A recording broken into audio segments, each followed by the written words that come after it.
ಯಾರೆಲ್ಲ ಈ ವರ್ಷ ಶಬರಿಮಲೆಗೆ ಹೋಗ್ಬೇಕಂತ ಮಾಲೆ ಹಾಕಿದ್ದೀರೋ ಅವರುಗಳು ಅಲ್ಲಿಗೆ ಎಂಟ್ರಿ ಕೊಡಬೇಕಂದ್ರೆ ನೀವು ಆನ್ಲೈನಲ್ಲಿ ಮೊದಲು ಟಿಕೆಟನ್ನು ಬುಕ್ ಮಾಡಬೇಕಾಗುತ್ತೆ. ಟಿಕೆಟನ್ನು ಬುಕ್ ಮಾಡಿದ ನಂತರನೇ ನಿಮಗೆ ಶಬರಿಮಲೆಗೆ ಎಂಟ್ರಿ ಕೊಡ್ತಾರೆ. ಹಾಗಾಗಿ ಈ ಒಂದು ಆನ್ಲೈನ್ ಬುಕ್ಕಿಂಗನ್ನು ಹೇಗೆ ಮಾಡೋದು ಅಂತ ಈ ಒಂದು ವಿಡಿಯೋದಲ್ಲಿ ನಿಮಗೆ ತಿಳಿಸಿಕೊಡ್ತೀನಿ. ಹಾಗಾಗಿ ವಿಡಿಯೋನ ಶುರು ಮಾಡೋದಕ್ಕಿಂತ ಮುಂಚೆ ನನ್ನ ಒಂದು ಸ್ಮಾಲ್ ರಿಕ್ವೆಸ್ಟ್, ನೀವೇನಾದರೂ ಮೊದಲ ಸಲ ಜಗನ್ ಝೋನ್ ಯೂಟ್ಯೂಬ್ ಚಾನಲನ್ನು ನೋಡ್ತಾ ಇದ್ದರೆ ಈಗಲೇ ಸಬ್ಸ್ಕ್ರೈಬ್ ಮಾಡ್ಕೊಳ್ಳಿ, ಹಾಗೆ ಪಕ್ಕದಲ್ಲಿ ಬರೋ ಬೆಲ್ಲೈಕನ್ನು ಕ್ಲಿಕ್ ಮಾಡ್ಕೊಳ್ಳಿ. ಹಾಗೆ ಈ ಒಂದು ಶಬರಿಮಲೆಗೆ ಆನ್ಲೈನ್ ಬುಕ್ ಮಾಡಬೇಕಂದ್ರೆ ನಿಮಗೆ ಏನೆಲ್ಲ ಡಾಕ್ಯುಮೆಂಟ್ಸ್ ಬೇಕು ಅಂದರೆ ನಿಮ್ಮ ಒಂದು ಆಧಾರ್ ಕಾರ್ಡ್ ಮತ್ತು ಫೋಟೋ ಬೇಕಾಗುತ್ತೆ. ಈಗ ನಿಮ್ಮ ಒಂದು ಕ್ರೋಮ್ ಬ್ರೌಸರಲ್ಲಿ ಸರ್ಚ್ ಬಾಕ್ಸ್ನಲ್ಲಿ ಶಬರಿಮಲಾ ಅಂತ ಟೈಪ್ ಮಾಡಿ ಸರ್ಚ್ ಮಾಡಿ. ಆಗ ಈ ರೀತಿ ಒಂದು ಅಫಿಷಿಯಲ್ ವೆಬ್ ಪೇಜ್ ನಿಮಗೆ ಕಾಣುತ್ತೆ. ಆ ಒಂದು ಅಫಿಷಿಯಲ್ ವೆಬ್ ಪೇಜ್ ಮೇಲೆ ಕ್ಲಿಕ್ ಮಾಡಿದಾದಮೇಲೆ ಈ ರೀತಿ ಲಾಗಿನ್ ಕೇಳುತ್ತೆ. ಇಲ್ಲಿ ನೀವು ಲಾಗಿನ್ ಆಗೋಕ್ಕಿಂತ ಮುಂಚೆ ನಿಮ್ಮ ಮೊಬೈಲ್ ನಂಬರನ್ನು ಕೊಟ್ಟು ಇಲ್ಲಿ ನೀವು ರಿಜಿಸ್ಟರ್ ಮಾಡಿರಬೇಕಾಗುತ್ತೆ. ಆ ಒಂದು ರಿಜಿಸ್ಟರ್ ಮಾಡಿರೋದ್ರಿಂದ ಆ ಒಂದು ಲಾಗಿನ್ನಲ್ಲಿ ನೀವು ಮಿನಿಮಮ್ 8 ಜನನ ನೀವು ಆ್ಯಡ್ ಮಾಡ್ಕೊಳ್ಬೋದು. ಹಾಗಾಗಿ ಇಲ್ಲಿ ನ್ಯೂ ಯೂಸರ್ ರಿಜಿಸ್ಟರ್ ಅಂತ ಇದೆಯಲ್ಲ, ಇದರ ಮೇಲೆ ಕ್ಲಿಕ್ ಮಾಡಿ. ಆಗ ಈ ರೀತಿ ಒಂದು ವೆಬ್ ಪೇಜ್ ಓಪನ್ ಆಗುತ್ತೆ. ಈ ರೀತಿ ರಿಜಿಸ್ಟ್ರೇಷನ್ ಫಾರ್ಮ್ ಓಪನ್ ಆಗುತ್ತೆ. ಇಲ್ಲಿ ನಿಮ್ಮ ಹೆಸರನ್ನು ಟೈಪ್ ಮಾಡಿ, ಹಾಗೆ ನಿಮ್ಮ ಒಂದು ಇನಿಷಿಯಲನ್ನು ಟೈಪ್ ಮಾಡಿ, ಹಾಗೆ ನಿಮ್ಮ ಒಂದು ಮೊಬೈಲ್ ನಂಬರನ್ನು ಇಲ್ಲಿ ಎಂಟರ್ ಮಾಡಿ, ಹಾಗೆ ನಿಮ್ಮ ಒಂದು ಡೇಟ್ ಆಫ್ ಬರ್ತನ್ನು ಇಲ್ಲಿ ಎಂಟರ್ ಮಾಡಿದಾದಮೇಲೆ ನಿಮ್ಮ ಒಂದು ಜೆಂಡರನ್ನು ಸೆಲೆಕ್ಟ್ ಮಾಡ್ಕೊಳ್ಳಿ. ಹಾಗೆ ಕೆಳಗಡೆ ಸ್ಕ್ರೋಲ್ ಮಾಡಿದರೆ ಇಲ್ಲಿ ನಿಮ್ಮ ಒಂದು ಅಡ್ರೆಸ್ಸನ್ನು ಎಂಟ್ರಿ ಮಾಡಬೇಕಾಗುತ್ತೆ. ನಿಮ್ಮ ಒಂದು ಅಡ್ರೆಸ್ಸನ್ನು ಎಂಟ್ರಿ ಮಾಡ್ಕೊಳ್ಳಿ. ಎಂಟ್ರಿ ಮಾಡ್ಕೊಂಡಾದ್ಮೇಲೆ ಹಾಗೆ ಕೆಳಗಡೆ ಸ್ಕ್ರೋಲ್ ಮಾಡ್ಕೊಳ್ಳಿ. ಕೆಳಗಡೆ ಸ್ಕ್ರೋಲ್ ಮಾಡಿದಾದ್ಮೇಲೆ ಇಲ್ಲಿ ಕ್ರಿಯೇಟ್ ಪಾಸ್ವರ್ಡ್ ಅಂತ ಕಾಣ್ತಿದೆಯಲ್ಲ, ಇಲ್ಲಿ ನಿಮ್ಮ ಒಂದು ಪಾಸ್ವರ್ಡನ್ನು ಸೆಟ್ ಮಾಡ್ಕೊಳ್ಳಿ. ಕ್ರಿಯೇಟ್ ಪಾಸ್ವರ್ಡ್ ಮೇಲೆ ಎಂಟರ್ ಮಾಡಿ, ಹಾಗೆ ಕನ್ಫರ್ಮ್ ಪಾಸ್ವರ್ಡ್ ಅಂತ ಇದೆಯಲ್ಲ ಅಲ್ಲಿ ಕೂಡ ಸೇಮ್ ಪಾಸ್ವರ್ಡನ್ನು ಎಂಟರ್ ಮಾಡಿ. ಹಾಗೆ ಕೆಳಗಡೆ ಇಲ್ಲಿ ನಿಮ್ಮ ಒಂದು ಫೋಟೋವನ್ನು ಅಪ್ಲೋಡ್ ಮಾಡಬೇಕಾಗುತ್ತೆ. ಇಲ್ಲಿ ಫೋಟೋ ಅಂತ ಇದೆಯಲ್ಲ ಅದರ ಮೇಲೆ ಕ್ಲಿಕ್ ಮಾಡಿದರೆ ಸಾಕು. ನೀವು ಯಾವುದಾದ್ರು ಒಂದು ಫೋಟೋನ ಸೇವ್ ಮಾಡಿದರೆ ಇಲ್ಲಿ ನೀವು ಅಪ್ಲೋಡ್ ಮಾಡಬೇಕಾಗುತ್ತೆ. ಫೋಟೋ ಅಪ್ಲೋಡ್ ಮಾಡಿದಾದಮೇಲೆ ಕೆಳಗಡೆ ಸ್ಕ್ರೋಲ್ ಮಾಡಿದರೆ ಇಲ್ಲಿ ಕಂಟಿನ್ಯೂ ಅಂತ ಕಾಣ್ತಿದೆಯಲ್ಲ ಅದರ ಮೇಲೆ ಕ್ಲಿಕ್ ಮಾಡಿದಾದಮೇಲೆ ನೀವು ಕೊಟ್ಟಂತಹ ಮೊಬೈಲ್ ನಂಬರಿಗೆ ಒಂದು OTP ಬರುತ್ತೆ. ಆ ಒಂದು OTPಯನ್ನು ಇಲ್ಲಿ ಎಂಟರ್ ಮಾಡಿ ಇಲ್ಲಿ ಸಬ್ಮಿಟ್ ಅಂತ ಕಾಣ್ತಿಲ್ಲ ಅದರ ಮೇಲೆ ಕ್ಲಿಕ್ ಮಾಡ್ಕೊಳ್ಳಿ. ಮೊಬೈಲ್ ನಂಬರ್ ವೆರಿಫೈಡ್ ಸಕ್ಸಸ್ಫುಲ್ ಅಂತ ಬರುತ್ತೆ. ಇಲ್ಲಿ ಪ್ಲೀಸ್ ಕ್ಲಿಕ್ ಟು ಲಾಗಿನ್ ಅಂತ ಇದೆಯಲ್ಲ, ಆ ಲಾಗಿನ್ ಮೇಲೆ ಕ್ಲಿಕ್ ಮಾಡಿ. ಆಗ ನೀವು ಫ್ರಂಟಲ್ಲಿ ಪೇಜನ್ನು ಓಪನ್ ಮಾಡಿದಾಗ ಬಂತಲ್ಲ ಲಾಗಿನ್, ಆ ಒಂದು ಲಾಗಿನ್ ಪೇಜ್ ಓಪನ್ ಆಗುತ್ತೆ.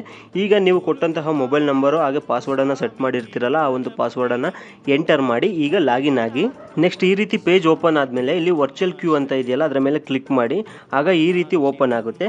ಇಲ್ಲಿ ಸೆಲೆಕ್ಟ್ ಡೇಟ್ ಅಂತ ಕಾಣ್ತಿದೆಯಲ್ಲ, ಅಲ್ಲಿ ನಿಮ್ಮ ಡೇಟನ್ನು ಸೆಲೆಕ್ಟ್ ಮಾಡಬೇಕಾಗುತ್ತೆ. ನೀವು ಯಾವ ಒಂದು ಡೇಟಿಗೆ ನೀವು ಅಲ್ಲಿ ಎಂಟ್ರಿ ತಗೊಳ್ತಿದ್ದೀರೋ ಆ ಒಂದು ಡೇಟನ್ನು ಇಲ್ಲಿ ಸೆಲೆಕ್ಟ್ ಮಾಡಬೇಕಾಗುತ್ತೆ. ಇಲ್ಲಿ ರೆಡ್ ಕಲರಲ್ಲಿ ತೋರಿಸ್ತಾ ಇರೋದು ಆಲ್ರೆಡಿ ಬುಕ್ ಆಗಿದೆ ಅಂತ, ಅಲ್ಲಿ ಯಾವುದೇ ನಿಮಗೆ ಬುಕ್ ಮಾಡೋಕ್ಕೆ ಆಪ್ಷನ್ ಸಿಗಲ್ಲ. ಇಲ್ಲಿ ವೈಟ್ ಕಲರಲ್ಲಿ ಶೋ ಮಾಡ್ತಿರೋದು ನಿಮಗೆ ಅವೈಲಬಿಲಿಟಿ ಇಲ್ಲ ಅಂತ. ಇಲ್ಲಿ ಗ್ರೀನ್ ಕಲರಲ್ಲಿ ಏನು ಕಾಣ್ತಿದೆಯಲ್ಲ ಆ ಒಂದು ಡೇಟ್ ಮಾತ್ರ ನಿಮಗೆ ಅವೈಲೇಬಲ್ ಇರುತ್ತೆ. ಆ ಒಂದು ಡೇಟನ್ನು ಮಾತ್ರ ನೀವು ಇಲ್ಲಿ ಸೆಲೆಕ್ಟ್ ಮಾಡಬೇಕಾಗುತ್ತೆ. ಇಲ್ಲಿ ಆಲ್ರೆಡಿ ಎಲ್ಲ ರೆಡ್ ತೋರಿಸ್ತಾ ಇದೆ, ಹಾಗಾಗಿ ಇಲ್ಲಿ ಗ್ರೀನ್ ತೋರಿಸ್ತಾ ಇದೆಯಲ್ಲ, ಜನವರಿ 18ನೇ ತಾರೀಕು ನಾನು ಸೆಲೆಕ್ಟ್ ಮಾಡ್ತಿದ್ದೀನಿ. ಹಾಗೆ ಕೆಳಗಡೆ ಇಲ್ಲಿ ಸೆಲೆಕ್ಟ್ ರೂಟ್ ಅಂತ ಇದೆಯಲ್ಲ, ಇಲ್ಲಿ ನೀವು ಯಾವ ಒಂದು ರೂಟ್ ಇದ್ದ ನೀವು ಅಲ್ಲಿ ವಿಸಿಟ್ ಮಾಡ್ತಾ ಇದ್ದೀರಂತ ನೀವು ಸೆಲೆಕ್ಟ್ ಮಾಡಬೇಕಾಗುತ್ತೆ. ಇಲ್ಲಿ ಪಂಬಾ ಅಂತ ಕೇಳ್ತಿದೆ, ವಾಂಡಿಪೆರಿಯಾರು, ಎರುಮಲೈ ಅಂತ ಕೇಳ್ತಾ ಇದೆ. ಇಲ್ಲಿ ನೀವು ಯಾವ ಕಡೆಯಿಂದ ಹೋಗ್ತಿದ್ದೀರೋ ಅದನ್ನು ಸೆಲೆಕ್ಟ್ ಮಾಡ್ಕೊಳ್ಳಿ. ಈಗ ನಾನು ಇಲ್ಲಿ ಎರುಮಲೈ ಸೆಲೆಕ್ಟ್ ಮಾಡ್ತಾ ಇದ್ದೀನಿ. ಹಾಗೆ ಕೆಳಗಡೆ ಇಲ್ಲಿ ರೂಟ್ ಸೆಲೆಕ್ಟ್ ಮಾಡಿದಾದ್ಮೇಲೆ ಟೈಮಿಂಗ್ಸ್ ಕೇಳುತ್ತೆ. ಇಲ್ಲಿ ನೀವು ಯಾವ ಒಂದು ಟೈಮಿಂಗ್ಗೆ ಅವೈಲೇಬಲ್ ಇರ್ತೀರಾ ಅಂತ ಇಲ್ಲಿ ನೀವು ಸೆಲೆಕ್ಟ್ ಮಾಡಬೇಕಾಗುತ್ತೆ. ಯಾವುದಾದ್ರು ಒಂದು ಟೈಮನ್ನು ಸೆಲೆಕ್ಟ್ ಮಾಡಿ, ಯಾಕಂದರೆ ನಾವು ಸೆಲೆಕ್ಟ್ ಮಾಡೋ ಟೈಮಿಗೆ ಪರ್ಟಿಕ್ಯುಲರ್ ಆಗಿ ಅಲ್ಲಿ ರೀಚ್ ಆಗೋಕ್ಕಾಗಲ್ಲ, ಆದರೂ ಕೂಡ ಅದೇನು ಮ್ಯಾಟ್ರ್ ಆಗಲ್ಲ. ಹಂಗಾಗಿ ಯಾವುದಾದ್ರೂ ಒಂದು ಟೈಮನ್ನು ನೀವು ಇಲ್ಲಿ ಸೆಲೆಕ್ಟ್ ಮಾಡಿದಾದ್ಮೇಲೆ ಕೆಳಗಡೆ ಹಂಗೆ ಸ್ಕ್ರೋಲ್ ಮಾಡ್ಕೊಳ್ಳಿ. ಹಾಗೆ ಇಲ್ಲಿ ಸೆಲ್ಫ್ ಮತ್ತು ಅದರ್ಸ್ ಅಂತ ಕಾಣ್ತಾ ಇದೆಯಲ್ಲ, ಇಲ್ಲಿ ನನ್ನ ಒಂದು ನಂಬರನ್ನು ಕೊಟ್ಟು ನಾನು ಲಾಗಿನ್ ಆಗಿರೋದ್ರಿಂದ ಇಲ್ಲಿ ಸೆಲ್ಫನ್ನು ಸೆಲೆಕ್ಟ್ ಮಾಡಬೇಕಾಗುತ್ತೆ. ನಮ್ಮ ಒಂದು ಲಾಗಿನಲ್ಲಿ ಬೇರೆಯವರನ್ನು ಆ್ಯಡ್ ಮಾಡಬೇಕಂದ್ರೆ ಇಲ್ಲಿ ಅದರ್ಸ್ ಅಂತ ಅಪ್ ಟು 5 ಅಂತ ಇದೆಯಲ್ಲ ಅದನ್ನು ಬೇಕಾದ್ರೆ ನೀವು ಸೆಲೆಕ್ಟ್ ಮಾಡ್ಕೊಳ್ಬೋದು. ಈಗ ಸದ್ಯಕ್ಕೆ ಸೆಲ್ಫ್ ಮಾಡ್ತಾ ಇದ್ದೀನಿ, ಹಂಗಾಗಿ ಇಲ್ಲಿ ಸೆಲ್ಫನ್ನು ಸೆಲೆಕ್ಟ್ ಮಾಡ್ತಾ ಇದ್ದೀನಿ. ಹಾಗೆ ಇಲ್ಲಿ ಕೆಳಗಡೆ ನೋಡ್ತಿರ್ಬೋದು ನೀವು, ಇಲ್ಲಿ ಪ್ರಸಾದದ ಹೆಸರು ಮತ್ತು ಅದರ ಒಂದು ರೇಟನ್ನು ಕೊಟ್ಟಿದ್ದಾರೆ. ನಿಮಗೆ ಯಾವ ಒಂದು ಪ್ರಸಾದ ಬೇಕಾಗುತ್ತೋ ಆ ಒಂದು ಪ್ರಸಾದನ ನೀವು ಇಲ್ಲಿ ಸೆಲೆಕ್ಟ್ ಮಾಡ್ಕೊಳ್ಬೋದು. ಇದನ್ನು ಸೆಲೆಕ್ಟ್ ಮಾಡಿಕೊಂಡ್ರೆ ನೀವು ಇಲ್ಲಿ ಆನ್ಲೈನಲ್ಲಿ ಪೇಮೆಂಟನ್ನು ಪೇ ಮಾಡಬೇಕಾಗುತ್ತೆ. ಹಾಗಾಗಿ ನಮಗೆ ಯಾವುದೇ ಪ್ರಸಾದ ಬೇಡ, ಜಸ್ಟ್ ವಿಸಿಟ್ ಮಾಡ್ತೀವಿ ಅಂತಂದರೆ ಅದನ್ನು ನೀವು ಏನೂ ಸೆಲೆಕ್ಟ್ ಮಾಡ್ಕೊಳ್ಬೇಡಿ. ಹಾಗೆ ಕೆಳಗಡೆ ಬಂದು ಇಲ್ಲಿ ಆ್ಯಡ್ ಅಂತ ಕಾಣ್ತಿದೆಯಲ್ಲ ಅದರ ಮೇಲೆ ಕ್ಲಿಕ್ ಮಾಡ್ಕೊಳ್ಳಿ. ನೆಕ್ಸ್ಟ್ ಇಲ್ಲಿ ಮೈ ವೈಟ್ ಲಿಸ್ಟ್ ಅಂತ ಇದೆಯಲ್ಲ ಅದಕ್ಕೆ ಆ್ಯಡ್ ಆಗುತ್ತೆ. ಆ್ಯಡ್ ಆದಮೇಲೆ ಇಲ್ಲಿ ಪ್ರೊಸೀಡ್ ಅಂತ ಕಾಣ್ತಿದೆಯಲ್ಲ ಅದರ ಮೇಲೆ ಕ್ಲಿಕ್ ಮಾಡ್ಕೊಳ್ಳಿ. ಬುಕ್ಕಿಂಗ್ ID ನಮಗೆ ಶೋ ಆಗುತ್ತೆ. ಬುಕ್ಕಿಂಗ್ ID ನೋಡ್ತಿರ್ಬೋದು. ಹಾಗೆ ಕೆಳಗಡೆ ಇಲ್ಲಿ ನಮಗೆ 0 ಅಮೌಂಟ್ ಇದೆ, ನಾವು ಯಾವುದೇ ಒಂದು ಪ್ರಸಾದವನ್ನು ಸೆಲೆಕ್ಟ್ ಮಾಡಿಲ್ಲ, ಹಾಗಾಗಿ 0 ಇದೆ. ಹಾಗೆ ಕೆಳಗಡೆ ಇಲ್ಲಿ ಪ್ರೊಸೀಡ್ ಅಂತ ಕಾಣ್ತಿದೆಯಲ್ಲ ಅದರ ಮೇಲೆ ಕ್ಲಿಕ್ ಮಾಡ್ಕೊಳ್ಳಿ. ನೆಕ್ಸ್ಟ್ ಇಲ್ಲಿ ರೇಟಿಂಗ್ ಕೇಳುತ್ತೆ, ನಿಮಗೆ ಎಕ್ಸಲೆಂಟ್ ಗುಡ್ ಅಂತ ನಿಮ್ಮ ಒಂದು ಒಪಿನಿಯನ್ನ ಕೊಟ್ಟು ಓಕೆ ಮೇಲೆ ಕ್ಲಿಕ್ ಮಾಡ್ಕೊಳ್ಳಿ. ಆಗ ಈ ರೀತಿ ಬರುತ್ತೆ. ಇಲ್ಲಿ ನಿಮಗೆ ಬುಕ್ಕಿಂಗ್ ID ಹಾಗೆ ಹೆಸರು ಎಲ್ಲ ಶೋ ಆದಮೇಲೆ ಇಲ್ಲಿ ಟಿಕೆಟ್ ಅಂತ ಕಾಣ್ತಿದೆಯಲ್ಲ ಅದರ ಕೆಳಗಡೆ ಡೌನ್ಲೋಡ್ ಅಂತ ಕಾಣ್ತಿದೆಯಲ್ಲ ಅದರ ಮೇಲೆ ಕ್ಲಿಕ್ ಮಾಡಿದರೆ ಸಾಕು, ನಿಮ್ಮ ಒಂದು ಬುಕ್ಕಿಂಗ್ ಟಿಕೆಟ್ ನಿಮಗೆ ಶೋ ಆಗುತ್ತೆ. ಈ ರೀತಿ ಈ ಒಂದು ಟಿಕೆಟ್ ಶೋ ಆಗುತ್ತೆ. ಇದನ್ನು ಪ್ರಿಂಟ್ ತಗೊಂಡು ನೀವು ಶಬರಿಮಲೆಗೆ ಹೋಗುವಾಗ ಈ ಒಂದು ಟಿಕೆಟನ್ನು ನೀವು ತಗೊಂಡು ಹೋಗಬೇಕಾಗುತ್ತೆ.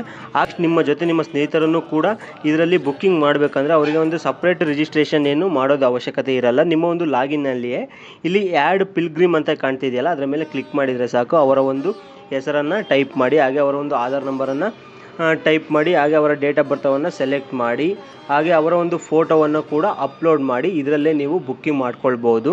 ಈ ವಿಡಿಯೋ ನಿಮಗೆ ಇಷ್ಟ ಆಗಿದೆ ಅಂತ ಅಂದ್ಕೊಳ್ತೀನಿ. ಈ ಒಂದು ವಿಡಿಯೋ ಇಷ್ಟ ಆಗಿದ್ದರೆ ಲೈಕ್ ಮಾಡಿ, ಹಾಗೆ ಈ ಒಂದು ವಿಡಿಯೋನ ನಿಮ್ಮ ಸ್ನೇಹಿತರು ಕೂಡ ಶೇರ್ ಮಾಡಿ ಅಂತ ಹೇಳ್ತಾ, ಇದೇ ರೀತಿ ಇನ್ನೂ ಇಂಟ್ರೆಸ್ಟಿಂಗ್ ವಿಡಿಯೋಗಳಿಗಾಗಿ ಜಗನ್ ಝೋನ್ ಯೂಟ್ಯೂಬ್ ಚಾನಲನ್ನು ಸಬ್ಸ್ಕ್ರೈಬ್ ಮಾಡ್ಕೊಳ್ಳಿ. Thank you for watching. Take care.